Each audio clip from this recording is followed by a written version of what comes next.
سلامونه او احترامات مو منئ ښه راغلاست. دا هم د نن ورځې مهم خبرونه. د مصالحې عالی شورا وایي مشورتي لوی جرګې حکومت ته مشوره ورکړې چې 400 طالب زندانیان دې خوشي کړي. طالبانو په غزني ولایت کې د انسان تښتونکو ډله نیولې. ډاکټر عبدالله وایي د 400 طالب بندیانو تر خلاصون وروسته به بین الافغاني مذاکرات پیل شي.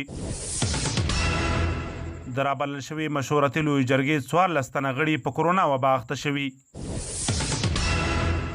کابل ښاریان ویلي د معتادینو له لاسه جرمونه ډیر شوي دي. د امریکا د بهرنیو چارو وزارت یو ځل بیا هیله څرګنده کړې چې پلازمینه کابل کې روانه مشورتي لوی جرګه به د 400 طالب بندیانو د خوشي کولو پریکړه وکړي.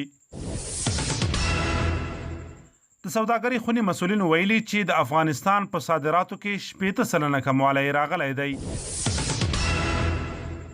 د بشري حقونو د څار اداره وایي د اتمر په څیر سیاستوال د قدرت او ملاتړ جلبولو په موخه د بشري حقونو چیغې وهي. د سعودي عربستان پخوانی استخباراتي چارواکي ویلي چې ولی عهد محمد بن سلمان د وژلو پلان درلود. د خبرونو پای.